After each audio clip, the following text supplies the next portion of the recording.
Welcome to King Said So, Africa's one land, one language, one currency, one army on King Said So. Africans can unite. Your Pan-Africanist podcast. Enjoy. 29 years, South Africa's national politics has been dominated by the African National Congress. But right now, the ANC is in big trouble. A protracted energy crisis is doing further damage to an economy already hit by shocking levels of unemployment, inequality, and corruption. Now, if the ANC is faltering, who is best placed to offer an alternative? Well, my guest today is Julius Malema, leader of the radical populist economic freedom fighters. If Malema were to get even a share of power, what would that mean for South Africa?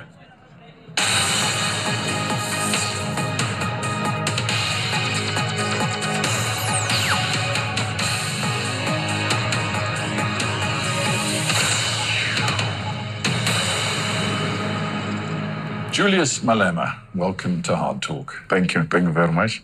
It's a pleasure to talk to you, Mr. Malema. We are speaking as South Africa is in the middle of an energy crisis. It seems set to get worse. What do you think it is doing to this country?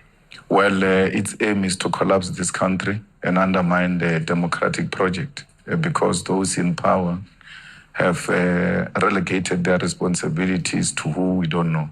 They've not maintained the power stations. They've not built the new ones that are functional. And as a result, we are where we are. The interim CEO of Eskom, the state-owned energy company, said yesterday that over the coming months of winter, they might get to a stage 8 situation, which means there could be power cuts for pretty much 12 or more hours per day.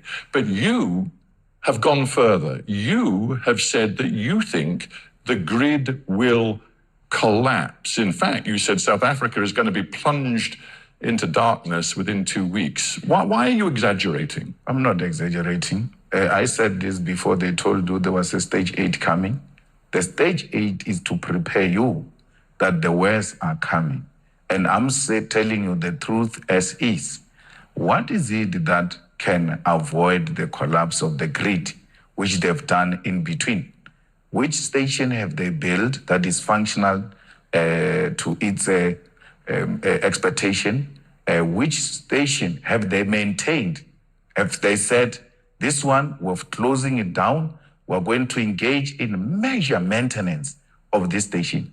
Nothing major has been done. But your statements could spread panic. Is that what you want? No, I'm not spreading panic. I'm telling the truth. Stage 8, they are just being polite. We're going to go, and you are talking hours, we're going to go days without electricity. It's a reality that we need to deal with, even after announcing stage 8. The manner they did. Which ANC politician have you seen panicking? Which president have you seen calling the nation into confidence about what is really happening? We hear from officials as if we don't have elected leadership of this country. On March 20th, you declared a national shutdown. You tried to shut down the entire economy in the midst of this power crisis. Is that responsible? That is the most responsible thing to do. Do you want me to fold my hands? Do you want me to not do anything? What will history say about me? I'm going to be asked a question, not by you, by the future generation, as to what have you done when South Africa was in a crisis. The most logical thing to do is for the president to resign. Was it in Britain where we saw prime ministers in a short space of time resigning one after another because they realized they were not about to carry the national agenda? The president is not carrying the national agenda. We need a government of national unity constituted by all of us who are not driven by political party interest, but the interest of South Africa to resolve this immediate crisis, which will affect all aspects of our lives. National unity, Yeah. you say. You also said at the time of the national shutdown, this shutdown is the beginning of a revolution. No one can stop it. No army can stop it. No police can stop it. Some of your members put out videos threatening to beat up teachers and police if they went to work. One even threatened to beat up pupils if they went to school. And you talked to me about national unity? But that video of a person who was threatening to beat up pupils if they go to school is an old video. I think Hard Talk should have done its research to now realize that video has been resurfaced to support a certain narrative. There's no such a thing. I'm telling you, there's going to be a revolution. Let the grid collapse and let's see what's going to happen. Let the grid collapse. I'm saying to you. How do you think South Africans are going to feel hearing you say that? People who are losing their jobs, people who have no income, and you just say... You are misinterpreting me. I'm saying to you, let the grid collapse as it is going to happen and see what's going to happen in this country. I'm not wishing it. I'm saying it's going to happen. And you will see what's going to happen. Do you think that once the grid collapses, people are going to exchange roses with government? People are going to rise. And when they rise, there will not be any leader who will be leading them. There will be leaderless, there will be anarchy, there will be looting all over this country because nothing will be working.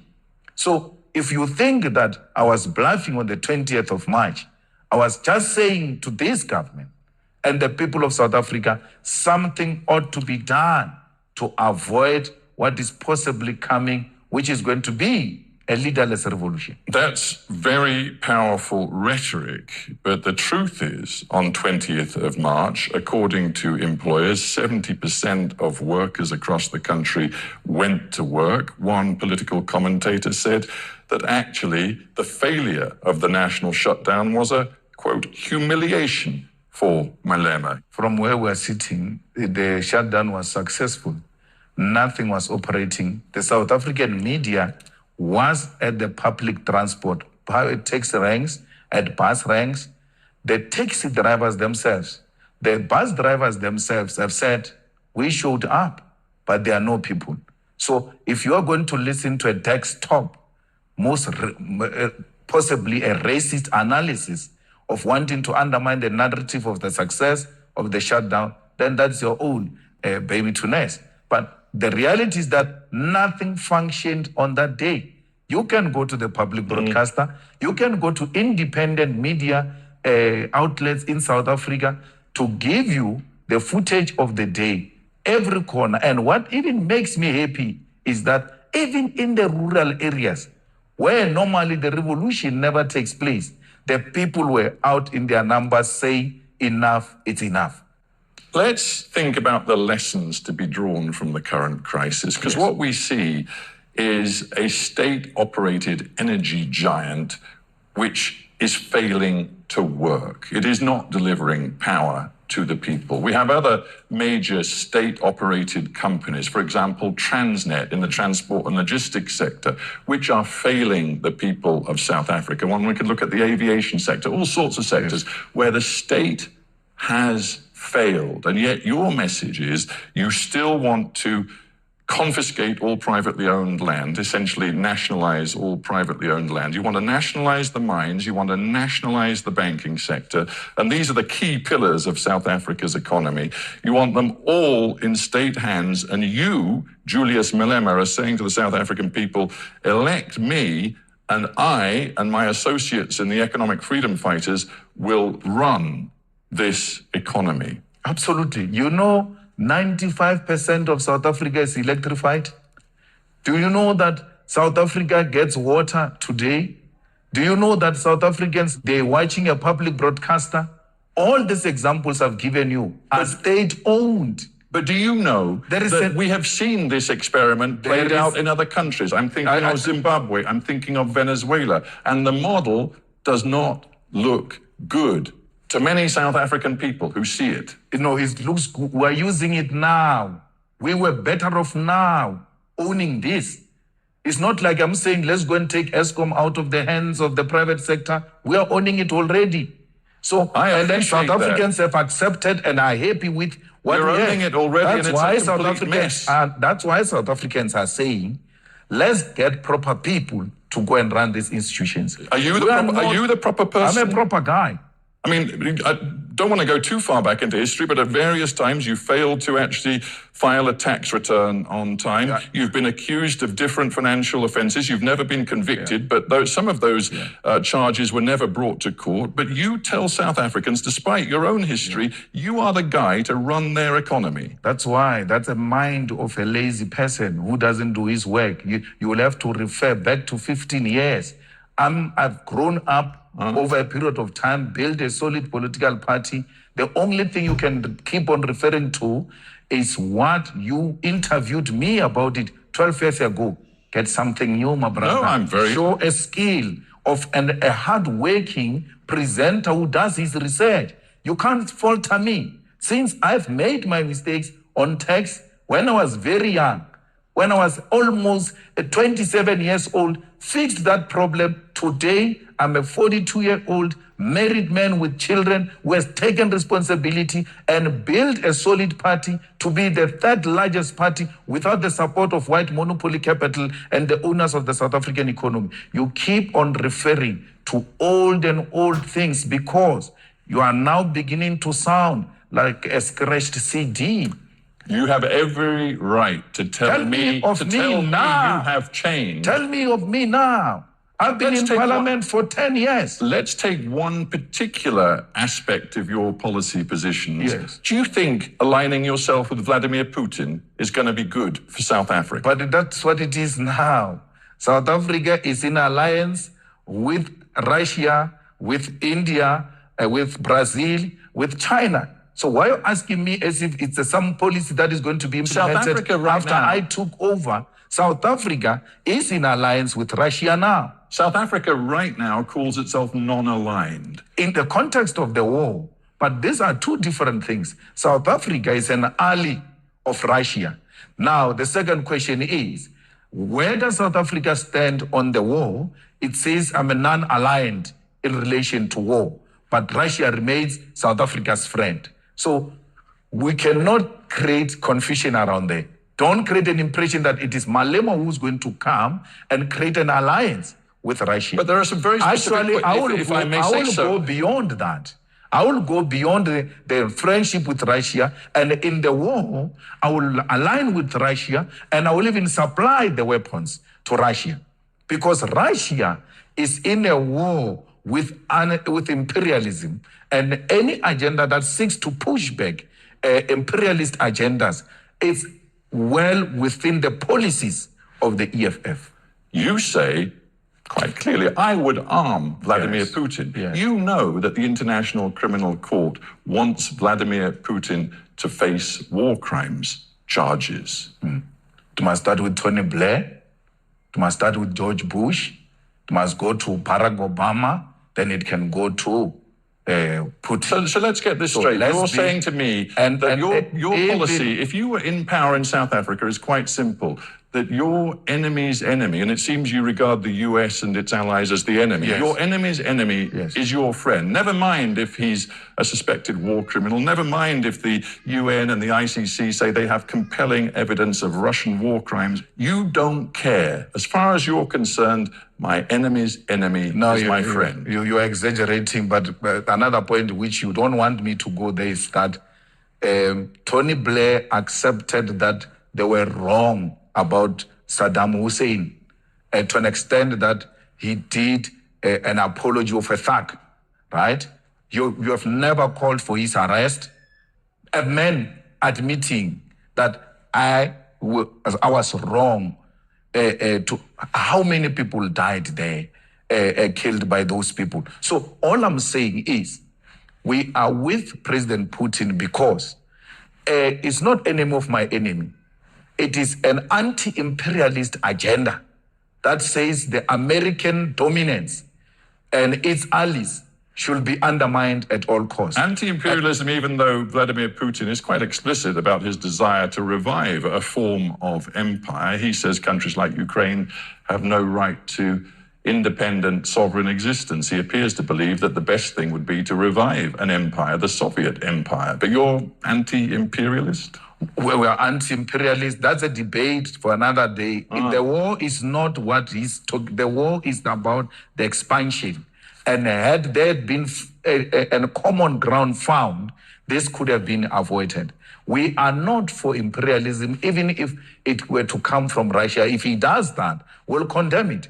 But we know for a fact that progressive forces such as China have also aligned themselves with Putin to try and create an alternative from the imperialist domination of the world. And that's what the EFF is about. You admire China, you admire, it seems, Putin. What you seem to have as a vision for South Africa's future is much more along those lines, authoritarianism than democracy. No, socialism is not authoritarianism. So how can you describe China as progressive? No, it's very progressive. China subscribed to Leninism and Marxism, where the working class control the commanding heights of the economy. And that's what we subscribe for. We are of the means of production being owned and controlled by the states. We want South Africa through the vision and the image of China, where you grow the economy, where you reduce unemployment, where you reduce poverty, and you can't take that away from China. And the state plays the central role with regard to that. That kind of message and the messaging on Russia has seen the rand plunge against the US dollar. Hang on. We see many corporations in South Africa looking at establishing headquarters elsewhere. We see foreign direct investment flatlining in this country. Do you believe that the rhetoric you are using is good for the South African economy? I've been doing this from when you interviewed me 15 years ago, when I was young. And therefore, you can't say the rand to dollar crisis today is created by this message that I've been spreading for so many years, from my early ages. And then this. No, but what I'm suggesting is that the new tensions between Washington and the government in South Africa have definitely affected the financial markets. No, it was the crisis as we see it today, as we have this conversation, me and you. It was worsened by the irresponsible utterances by the ambassador of the USA, who just recklessly, without following the diplomatic protocols, went out to make certain allegations about our country, damaging its good image, and then undermining its sovereignty in terms of choosing who its friends are. And today, we see the rand being weak because of such utterances. Why would the rand be weakened by a political posture that says this is what we want to be when we take over government? We want a government that will be owned by the corrupt free. I admire China when it comes to how it deals with crime. I admire China when it comes to how it deals with infrastructural development. I admire China on how it has dealt with poverty and unemployment. How would that weaken the rand?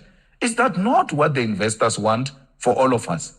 The most likely way that you can get a grip on some power in this country is by forming a coalition with the ANC after the next election. You could have a role if you were to do a deal with the ANC. Are you ready to do it? The reality is that the EFF is the only organization that is growing, and that the DA and the ANC, the DA, which is the official opposition, ANC, which is the ruling party, are both significantly declining to a point where the DA called us the enemy number one. Why did they do so? Their own internal research tells them that the EFF has overtaken you. That's how much our policy position has attracted the people of South Africa. We are not going into coalition for positions. We are going to say anyone who wants to work with us. And we've said this before, and that's why we're not working with anyone in the local governments. If you want to work with us, you're going to expropriate land, without compensation. You are going to nationalize the mines. You are going to establish a state-owned bank.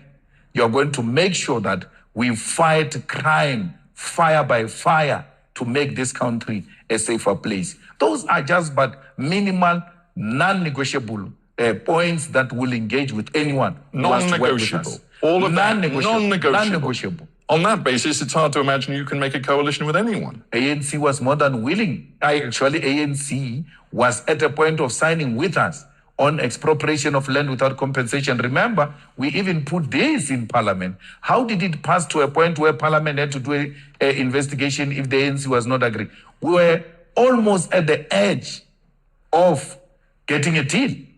And some young ANC clowns decided to vote against this. But we are not going to retreat in returning the land back into the hands of our people. And don't tell me about Zimbabwe. This is going to be done through a democratic means, like we did, in consultation with all South Africans, black and white, on how best do we get the rest of our people owning the land and other strategic sectors of the economy. You know there are some South Africans, and let us be blunt, many white South Africans, Yes, who fear Julius Malema. Some of them have said to me, if Malema gets to power or close to power, I will leave this country. Do you welcome their fear, or do you want to find ways to overcome their fear? I don't welcome their fear. Stephen, they said that about Mandela, the most celebrated Mandela. You're talking about me. They said if Mandela, a prisoner, becomes the president, who will live in this country, and they left. I was in the Vaal River the other day, looking at some of the houses that whites abandoned in 1994 when Mandela became a president. They are not scared of Julius Malema. They are scared of an independent black man who's not controlled by any white person, who's not controlled by London. Last year, you said this. It was after you'd questioned whether a particular white person, why they hadn't been located and, quote, taken to an isolated space where our supporters could attend to the guy properly. And you went on to say, you must never be scared to kill. A revolution demands that at some point there must be killing, because killing is part of the revolutionary act. Absolutely. This was last year. Absolutely. Absolutely. You can't say you are a revolutionary and then be scared to kill. But once you go killing people around, you are a terrorist. When you've got the support of the majority of your people to engage in war, and the majority of the people are with you, that is the revolution. It's not terrorism. And therefore, I'm not a terrorist. That's why I'm saying, at least for now, the conditions have not dictated that there should be anyone who should go to the bush and engage in war to kill. But if those conditions necessitate, will without hesitation do that. The same way the generations before us, when conditions necessitated, they were not scared to take up guns and shoot to kill. So I'm not saying anyone must be killed. All I'm saying is, let everybody come to the party. Let's build this one country and give away our privilege, But for the privilege of all. Your vision of South Africa's future, will it come through the ballot box, or will it come through what you call a revolution? It will come through the ballot box. A ballot box that produces a revolutionary party will unleash the revolution. And the revolution, when it is unleashed through democratically elected government, is the changing of the system, where you radically defeat capitalism and introduce a socialist state. We still believe in the EFF, fundamentally so, that the power to the people must be ushered in through the ballot.